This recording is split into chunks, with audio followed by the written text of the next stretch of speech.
नमस्कार दोस्तों।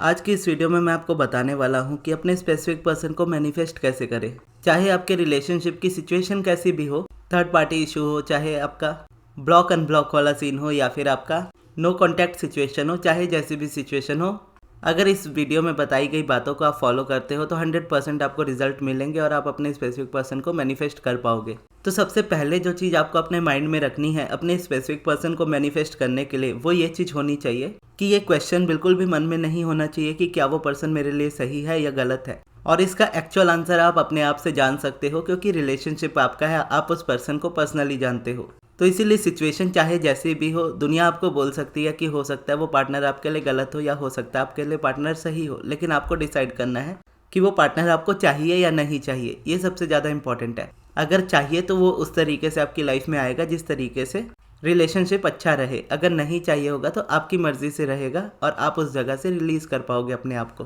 क्योंकि अगर आप किसी और पर्सन की बात सुन करके अपने पार्टनर से दूर होने की कोशिश भी करते हो तो पार्टनर हो सकता है आपसे दूर चले जाए, लेकिन आप एक न्यू पार्टनर अपनी लाइफ में उस तरह का मैनिफेस्ट नहीं कर पाओगे जिस तरह का आप चाहते हो। या तो मोस्टली ऐसा होगा कि आप कोई पार्टनर नहीं मैनिफेस्ट कर पाओगे, क्योंकि आप कहीं भी जाओ आपकी वाइब्रेशन हमेशा आपके साथ जाती है। आप जिस तरह का फील करते हो उसी तरह से वो पर्सन आपकी लाइफ में मैनिफेस्ट होगा। और ऐसे में अगर आप अपने पार्टनर को छोड़ भी देते हो तो वो पार्टनर के डिज़ायर या उसको लेकर मन में जो ख्याल आपके आता है वो रिलीज नहीं होगा, भले ही पार्टनर आपसे दूर चला जाए। तो ऐसे में अगर आप डिसीजन लेते हो कि आपको उस पार्टनर को मैनिफेस्ट करना है या नहीं करना है, उसके आगे फिर आप उसको मैनिफेस्ट कर सकते हो। अगर आप डिसीजन लेते हो कि हाँ मुझे मैनिफेस्ट करना है, चाहे करंट रियलिटी में प्रॉब्लम कोई भी हो, ये डिसीजन लेने के बाद आपको अपने अंदर एक बात ऑब्जर्व करनी है कि आप ऐसा क्या करते हो जो आपको रिलेशनशिप में हमेशा चेज करना पड़ता है या हमेशा आपको अपनी तरफ से एफर्ट देना पड़ता है अपने रिलेशनशिप को बचाने के लिए या प्रोटेक्ट करने के लिए। और यहाँ पर आपको हमेशा एक आंसर यही मिलेगा कि आप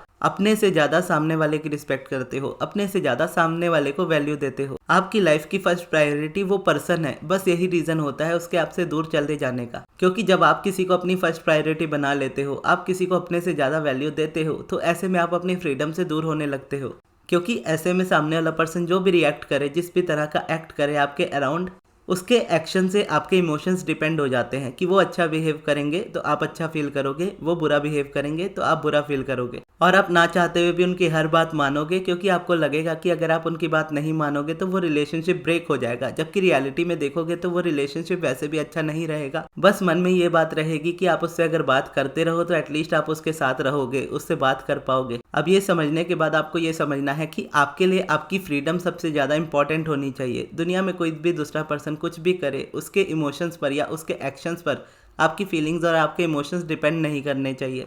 जैसा कि अब्राहम कहती है, अपनी वाइब्रेशंस को लेकर सेल्फिश रहो कि मेरे लिए मेरी फीलिंग सबसे ज़्यादा इंपॉर्टेंट है, मेरे लिए अच्छा फील करना सबसे ज़्यादा इंपॉर्टेंट है, मैं मेरी लाइफ की फर्स्ट प्रायोरिटी हूँ और चाहे दुनिया में कुछ भी होता रहे मुझे अच्छा फील करना है। ऐसे में आप अपनी फ्रीडम को अपने ऊपर रख पाओगे और रियलिटी में जो हो रहा है उसे इग्नोर करने में आपको आसानी होगी। और रियलिटी को अगर आप इग्नोर कर पाओगे तो आप रियलिटी में चेंजेस ला पाओगे, क्योंकि करंट रियलिटी में हो रही चीज़ों को लेकर आपके इमोशंस नहीं रहेंगे तो वो इमोशंस की वजह से वो रिपीट में मैनिफेस्टेशन नहीं होगा। आपके पास चॉइस होगी कि आप कैसा फील करना चाहते हो, और ऑब्वियसली हर इंसान दुनिया का अच्छा फील करना चाहता है। तब आप उस जगह पे अपनी मैनिफेस्टेशन के लिए आगे बढ़ पाओगे।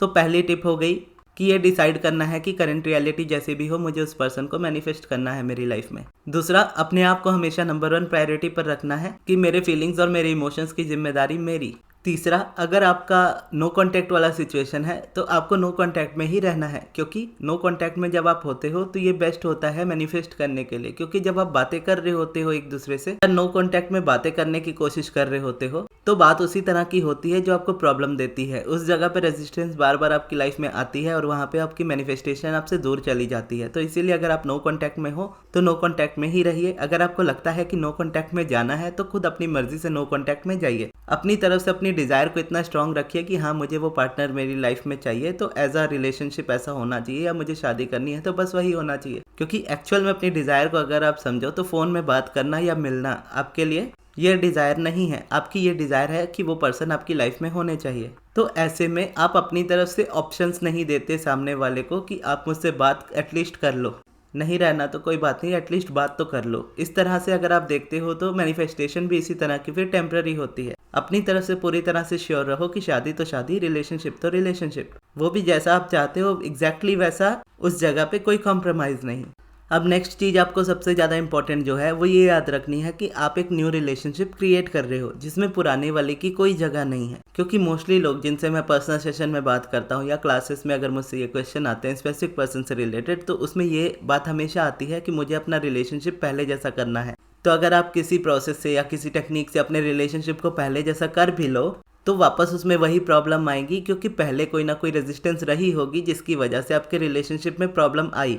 इसके लिए अगर आप अपने रिलेशनशिप को बेटर करते हो पहले से, लेकिन इस तरीके के माइंडसेट से कि मुझे पहले जैसा रिलेशनशिप करना है, तो वो पहले की तरह अच्छा भी होगा, बाद में पहले की तरह फिर वो उसमें रेजिस्टेंस भी रह जाएगी।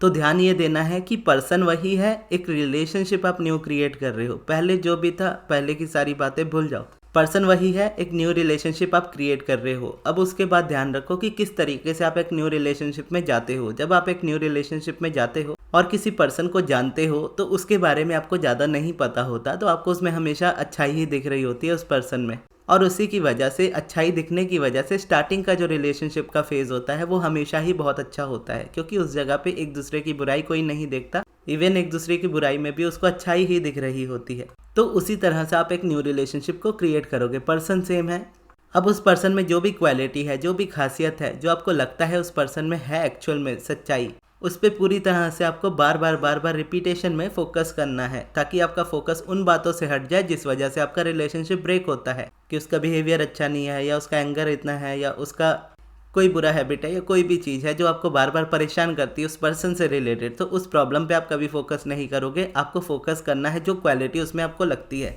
चाहे वो दिखने में अच्छा हो, चाहे वो बातें अच्छी करता हो, चाहे आपकी केयर करता हो, चाहे अपनी फैमिली की केयर करता हो, या अपने फ्रेंड के साथ बहुत अच्छा हो, जिस भी तरीके का पर्सन हो जिसमें आपको लगे कि वो क्वालिटीज ऑलरेडी है उसमें, उस क्वालिटी पे आपको बार बार फोकस करना है। क्योंकि आप जिस स्टैंड पॉइंट पे होते हो उस रिलेशनशिप में, मान लीजिए आप हो, अब रियलिटी में आपको दिख रहा है सारी चीज़ें अपोजिट है, वो पर्सन आपसे बात नहीं कर रहे, या आप नो कांटेक्ट में हो, या थर्ड पर्सन की कोई सिचुएशन है, जो भी सिचुएशन है उस रियलिटी में वो चीज़ आपको दिख रही है, और जब तक आप उसी चीज़ को देखते रहोगे तब तक वो चीज़ आपको रिपीट में और बढ़ती हुई मैनिफेस्ट होती हुई दिखेगी। जब तक इस पर से आपका ध्यान नहीं हटेगा तब तक आपको इस जगह पे कोई रिजल्ट नहीं मिलेगा। और अगर आप ध्यान हटाने के लिए मान लीजिए एफर्मेशंस को यूज़ करते हो और रियलिटी के अपोजिट आप एफर्मेशन रखते हो कि रियलिटी में वो पर्सन आपके साथ बात भी नहीं कर रहे, और आप बोलोगे कि नहीं मैं उस पर्सन के साथ रिलेशनशिप में हूँ, हम एक दूसरे के साथ हैप्पीली मैरिड है और हम एक दूसरे के साथ बहुत खुश हैं, तो ऐसे टाइम में आप सिर्फ ये शब्दों को बोलोगे लेकिन रियलिटी में इसको फील नहीं कर पाओगे, क्योंकि करंट रियलिटी कुछ अपोजिट है, आप जो बोल रहे हो वो अपोजिट है उस रियलिटी के।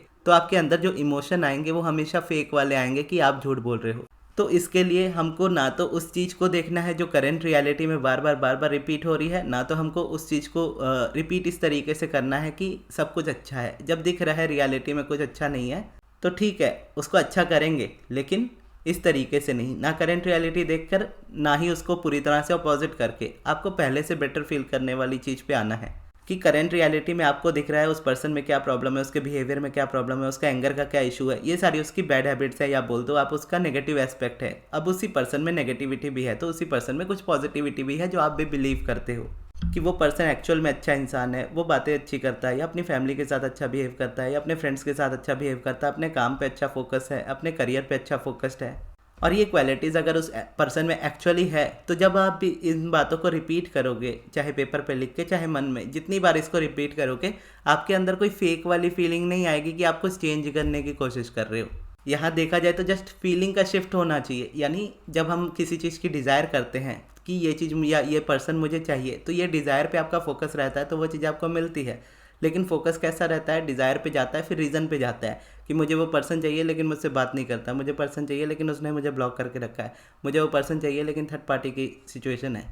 तो जितना बार रीजंस पे ध्यान जाता है उतनी बार वो चीज़ आपसे दूर चली जाती है।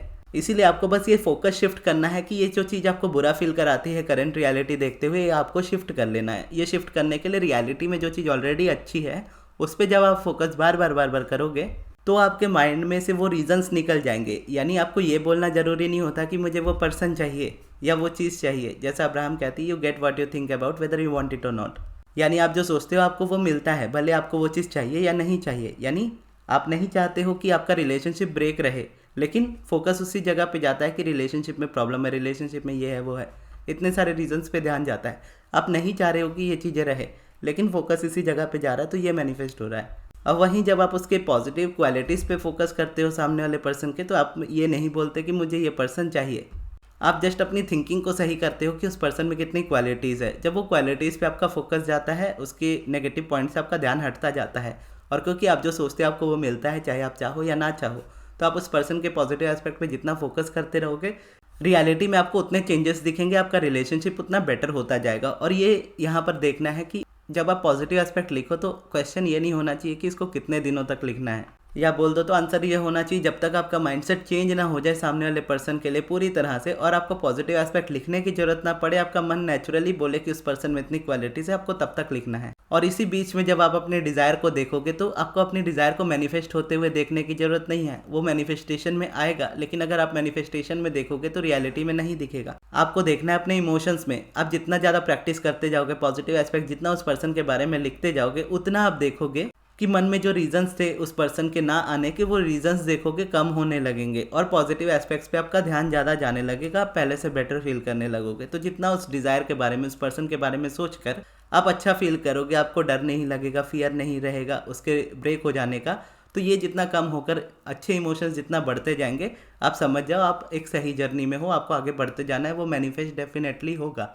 और इसके लिए मैं बोलूँगा मेरी पॉजिटिव एस्पेक्ट वाली वीडियो आप एक बार देख लीजिएगा कि कैसे लिखना है। और सबसे ज़रूरी बात, इसके अलावा कोई टेक्निक आप नहीं करोगे, क्योंकि टेक्निक जब आप करते हो तो आपके माइंड को वो सबसे ज़्यादा फ्रस्ट्रेट करती है। उसके अलावा उस जगह से देखोगे रिजल्ट नहीं मिलते या टेम्प्ररी मिलते हैं। तो ये भी बहुत बड़ा रीज़न होता है कि आपकी डिज़ायर मैनिफेस्ट नहीं हो रही, क्योंकि आप टेक्निक्स पे बहुत ज़्यादा जंप करते हैं। तो टेक्निक्स को एक बार को पूरा साइड करके सिर्फ अपने माइंड को शिफ्ट करना सीखो। अगर लगे तो ये वीडियो को दोबारा देखो और समझो इस वीडियो में क्या है।